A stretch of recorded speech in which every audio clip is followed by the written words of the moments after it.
Hello everyone, good morning. আমি সৌমি আর আমার চ্যানেলের আরও একটি নতুন ব্লগে আপনাদের সবাইকে স্বাগত। আর আমার চ্যানেলে যদি আপনারা কয়েককে প্রথম ভিজিট করেন তো চ্যানেলটা সাবস্ক্রাইব করে নেওয়ার একটা ছোট্ট অনুরোধ রইল। আর যদি আমার ভিডিও ভালো লাগে তো লাইক বাটনটা একটু ক্লিক করবেন প্লিজ। তো চলুন আপনাদেরকে নিয়ে আজ নতুন দিনটা শুরু করি। সকালে চা খেতে বসেছি বটে, তবে চায়ের থেকে বিস্কুটটাই আমি বেশি খেয়ে থাকি। আমার খাওয়া স্টাইল দেখলে আপনারা বুঝতেই পারবেন। তো সকালবেলা আমার কাজ হয়ে গিয়েছিল আর আমি না আজকে স্নানটা করিনি। রোজই দেখছি ঠান্ডা লেগে যাচ্ছে। তো কি করি, তো আজকে আর স্নানটা তাই করিনি। আজকে আমি আগে চা খেয়ে নিয়েছিলাম আর ব্রেকফাস্টের জোগাড়টা আমি ভাবছিলাম আমি করে নেব। তো সেই মতো কাজ করলাম। তো আগে আমি চা খেয়ে নিলাম, তমালের জন্য চাটা করে দিলাম। আর তমাল তো খায় ওই রচা, তো একটুখানি রচা তো 2 সেকেন্ডের ব্যাপার। তো রচাটা করে দিয়ে আমি আমার রান্নার জোগাড়টা ব্রেকফাস্টের জোগাড়টা করে রেখেছিলাম। তারপরে আমি স্নানে গিয়েছিলাম, পুজো দিলাম, জামা কাপড় মেলে নিচে নেমে তো ডালটাও আমি সিদ্ধ করে রেখে গিয়েছিলাম। তো নেমে আমি করলাম কি, আমি যে ব্রেকফাস্টটা করব তার জোগাড়টা করে ফেললাম। তো যে ব্রেকফাস্টে আমি সেরম কিছু করতে পারিনি, আর যেটুকু করি সেটুকু আপনাদের সঙ্গে আমি শেয়ার করতে পারলাম না, কারণ আমার একটা ফোন এসে গিয়েছিল, তো ফোনটাতে ব্যস্ত হয়ে পড়েছিলাম। তো আজকে আমি না ব্রেকফাস্টে করেছিলাম ভাত ভাজা বলতে যেটা কাল ফ্রিজে থাকে লেফট ওভার ভাতটা, আর কিছু আনাজ ছিল, যে আনাজগুলো আমার ফ্রিজ থেকে শেষ করাটা খুব দরকার ছিল।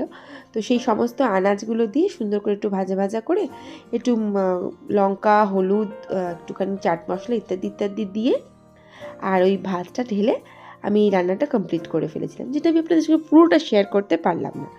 তো ওই যে রান্নাটা শেয়ার করতে পারিনি, কিন্তু খাচ্ছি সেটা শেয়ার করে ফেললাম। যাই হোক, আমার সকালের ব্রেকফাস্টটা আমি কমপ্লিট করলাম। আর বাবুইকে সেরকম কিছু দিইনি, ওকে আমি আজকে কর্নফ্লেক্স দিয়ে দিয়েছিলাম। তমাল আজকে না খেয়েই বেরিয়েছে, বললো বাইরে কিছু খেয়ে নেবে। আর মাও খেয়েছিল মনে হয় কর্নফ্লেক্স, আমার মনে নেই। যাই হোক, তো এদিকে আমি করলাম কি, আমার খাওয়া কমপ্লিট করে ওই যে ডালটা আমি সিদ্ধ করে রেখেছিলাম, মটর ডাল, তো মূলো দিয়ে আজকে মটর ডাল করেছিলাম আমি। শিম ছিল না ঘরে, তাই জন্য আমি শুধুই মূলো দিয়ে মটর ডাল করেছিলাম। তো মটর ডালটা আমি সিদ্ধ করে রেখেছিলাম, তো মটর ডালটা আমি সম্বর দিয়ে নিলাম। আর তারপর আমি সয়াবিন করবো আজকে তো মাছ করব না, তো সয়াবিন করব বলে প্রথমে আমি আলুটা দিয়ে দিলাম। তো আলুটা তেলের মধ্যে জিরে ফোড়ন দিয়ে একটু শুকনো লঙ্কা তেজপাতা দিয়ে আলুটা দিয়ে দিয়েছিলাম, আর তারপর পেঁয়াজটা দিলাম।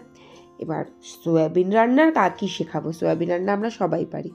তো পেঁয়াজটা দিয়ে আমি একটুখানি কেক ছিল ফ্রিজে, সেই 25 তারিখের কেক, সেই কেকটা ছিল। আর এই যে দেখলেন আমার সাথে কি করলো শয়তানটা, আমার চোখের মধ্যে লেবু দিয়ে দিল। ভীষণ রেগে গিয়েছিলাম আমি, কাজ করছি, কাজের সময় এসে অকাজ করা।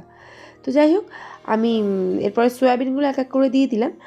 আর রান্নাটা মোটামুটি হয়েই এসছে আমার। তো জল ঢাললেই মোটামুটি রান্নাটা কমপ্লিট হয়ে যাবে। তো আমি জল ঢেলে দিয়েছিলাম রান্নাটাতে। আর তারপর আমি বেশ কিছু বাসন পড়েছিল, সেই বাসনগুলো মেজে নেওয়া জরুরি। তো বাসনগুলো আমি তাড়াতাড়ি করে মেজে নিলাম। আমার যখন আমি এই টাইম ল্যাপসে ভিডিওটা করি না, আমার মনে হয় যদি এত তাড়াতাড়ি সত্যি সব সারাদিনের কাজ করে ফেলতাম, তাহলে বাকি সময়টা কী করতাম। তো সয়াবিনটা আমার হয়ে গেছে, দেখতেই পেলেন। ওখানে আমি ধনেপাতা কুচি দিয়ে দিলাম। আর ফ্রিজের মধ্যে আমার যেহেতু গরম মশলা আর ঘিটা থাকে, তো সেটাও আমি ফ্রিজ থেকে বার করলাম আর টুকটুক করে দিয়ে দিলাম। তো রান্না টোটাল কমপ্লিট। এদিকে টোটাল কমপ্লিট না, সরি, আমি প্রথমে আগেই সয়াবিনটা তুলে নিই। তো তারপর আমি সয়াবিন তুলে নিয়ে একটু বেগুন ভাজবো। তো বেগুনটা আমি ভেজে নিলাম।